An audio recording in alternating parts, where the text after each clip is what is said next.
Hi friends, welcome back to my YouTube channel. ಇವತ್ತಿನ recipe ಬಂದು ಮೀನು ಸಾಂಬಾರು. ಮಂಡ್ಯ ಸ್ಟೈಲಲ್ಲಿ ಯಾವ ಥರ ಮೀನು ಸಾಂಬಾರು ಮಾಡ್ತಾರೆ ಅಂತ ತಿಳಿಸ್ಕೊಡ್ತೀನಿ ಬನ್ನಿ. 1 kg ಫಿಶ್ ತೊಗೊಂಡಿದ್ದೀನಿ, ಚೆನ್ನಾಗಿ ತೊಳೆದಿಟ್ಕೊಂಡಿದ್ದೀನಿ. ಮಸಾಲೆ ಬಂದು ಈರುಳ್ಳಿ, ಟೊಮೊಟೊ, ಕಡಲೆ, ಕೊತ್ತಂಬರಿ ಸೊಪ್ಪು, ತೆಂಗಿನಕಾಯಿ ತುರಿ ಮತ್ತು ಬೆಳ್ಳುಳ್ಳಿ, ಶುಂಠಿ, ಚಕ್ಕೆ, ಲವಂಗ ಇದಿಷ್ಟನ್ನೂ ಇವಾಗ ಒಂದು ಬಾಣಲೆ ಇಟ್ಕೊಂಡು ಬಿಸಿಯಾಗಕ್ಕೆ ಸ್ವಲ್ಪ 1 ಟೇಬಲ್ ಸ್ಪೂನಷ್ಟು ಎಣ್ಣೆ ಹಾಕಿ, 1 ಟೇಬಲ್ ಸ್ಪೂನಷ್ಟು ಎಣ್ಣೆ ಹಾಕಿದ್ಮೇಲೆ ಎಣ್ಣೆ ಕಾಯ್ದಾದ್ಮೇಲೆ ಒಂದೊಂದನ್ನೇ ಚೆನ್ನಾಗಿ ಫ್ರೈ ಮಾಡ್ತಾ ಬರಬೇಕು. ಫಸ್ಟ್ ಬಂದು ಈರುಳ್ಳಿ ಸೇರಿಸ್ಕೊಳ್ಳಿ ಬಾಣಲೆಗೆ. ಈರುಳ್ಳಿ, ಬೆಳ್ಳುಳ್ಳಿ ಎರಡೂ ಸೇರಿಸ್ಕೊಂಡು ಚೆನ್ನಾಗಿ ಕಂದು ಬಣ್ಣ ಬರೋ ತನಕ ಫ್ರೈ ಮಾಡ್ಕೊಳ್ಳಿ. ಚೆನ್ನಾಗಿ ಕಂದು ಬಣ್ಣ ಬಂದಾದ್ಮೇಲೆ ಸ್ವಲ್ಪ ಚಕ್ಕೆ, ಲವಂಗ, ಆವಾಗಲೇ ತೆಗೆದಿಟ್ಕೊಂಡಿರೋ ಶುಂಠಿ, ಟೊಮೊಟೊ ಇದನ್ನೆಲ್ಲ ಹಾಕೊಂಡು ಚೆನ್ನಾಗಿ ಫ್ರೈ ಮಾಡ್ಕೊಳ್ಳಿ. ತೆಂಗಿನಕಾಯಿ ತುರಿ ಇದನ್ನೆಲ್ಲ ಮಿಕ್ಸ್ ಮಾಡ್ಕೊಂಡು ಚೆನ್ನಾಗಿ ಫ್ರೈ ಮಾಡ್ಕೊಂಡಾದ್ಮೇಲೆ ಸ್ವಲ್ಪ ಚಿಟಿಕೆ ಅರಿಶಿನ ಹಾಕ್ಕೊಳ್ಳಿ. ಅರಿಶಿನ ಹಾಕೊಂಡು ಚೆನ್ನಾಗಿ ಫ್ರೈ ಮಾಡಿ ಆಮೇಲೆ ಲಾಸ್ಟ್ ಬಂದು ಕೊತ್ತಂಬರಿ ಸೇರಿಸ್ಕೊಳ್ಳಿ. ಆಮೇಲೆ ಸಾಂಬಾರು ಪೌಡರ್ ಮನೇಲೇ ಮಾಡಿರೋದು, chicken sambar powder, mutton sambar powder ಇರೋದು ಅದನ್ನು 2.5 ಸ್ಪೂನಷ್ಟು ಸೇರಿಸ್ಕೊತಾ ಇದ್ದೀನಿ ನಾನು.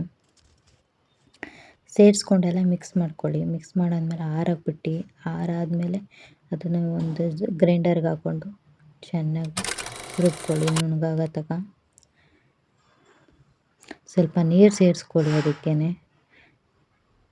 ನೀರು ಸೇರಿಸ್ಕೊಂಡು ನಿಮ್ಗೆ ಯಾವ ಥರ ಬೇಕೋ ಆ ಥರ ರುಬ್ಕೊಳ್ಳಿ.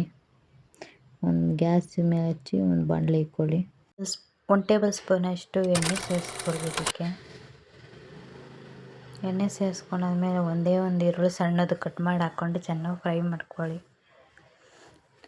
ಫ್ರೈ ಮಾಡ್ಕೊಂಡ ನಂತರ ಆವಾಗಲೇ ರುಬ್ಬಿಕ್ಕಿದ್ವಲ್ಲ ಮಸಾಲೆ ಸೇರಿಸ್ಕೊಳ್ಳಿ. ಅದಕ್ಕೆ ಮಸಾಲೆ ಸೇರಿಸ್ಕೊಂಡಾದ್ಮೇಲೆ ಚೆನ್ನಾಗಿ ಫ್ರೈ ಆಗಬೇಕು. ಈ ಮಸಾಲೆ ಚೆನ್ನಾಗಿ ಕುದ್ದು, ಜಾಸ್ತಿ ನೀರು ಹಾಕಬೇಡಿ, ಇವಾಗಲೇ ಹೆಚ್ಚಿಸ್ಬೇಡಿ ನೀರನ್ನ.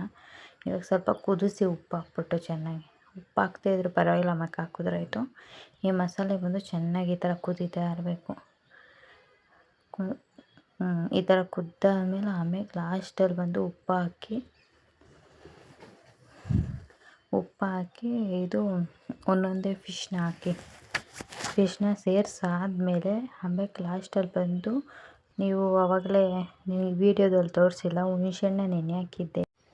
ದಪ್ಪದು ನಿಂಬೆಹಣ್ಣು ಗಾತ್ರದಷ್ಟು ಹುಣಸೆಹಣ್ಣು ನೆನೆ ಹಾಕ್ಕೊಂಡು ಇಟ್ಕೊಂಡಿರಿ ಮುಂಚೆನೇ. ಹುಣಸೆಹಣ್ಣು ಇಷ್ಟಪಟ್ಟು ಹುಳಿ ತಿನ್ನೋರು ಬೇಕಾದ್ರೆ ಇನ್ನೂ ಎಕ್ಸ್ಟ್ರಾ ಹಾಕ್ಕೋಬೋದು. ನಾನು ಒಂದು 4-5 ಜನಕ್ಕಾಗಷ್ಟು ಕ್ವಾಂಟಿಟಿ ಮಾಡ್ತಾ ಇರೋದು ಮೀನು ಸಾಂಬಾರು. ಅದಕ್ಕೋಸ್ಕರ ನಾನು ಎಷ್ಟು ಬೇಕೋ ಅಷ್ಟನ್ನು ಸೇರಿಸ್ಕೊತಾ ಇದ್ದೀನಿ. ಒಂದು ಕುದಿ ಬಂದಿಷ್ಟನೇ ಗ್ಯಾಸ್ ಆಫ್ ಮಾಡಿಬಿಡಿ. ಮೀನು ಸಾಂಬಾರು ಆಗಿದೆ ನೋಡಿ. ಯಾರು ನನ್ನ ಚಾನಲ್ನ ಸಬ್ಸ್ಕ್ರೈಬ್ ಮಾಡ್ತಾರೆ ನೋಡ್ತಿದ್ರೆ ದಯವಿಟ್ಟು ಸಬ್ಸ್ಕ್ರೈಬ್ ಮಾಡಿ.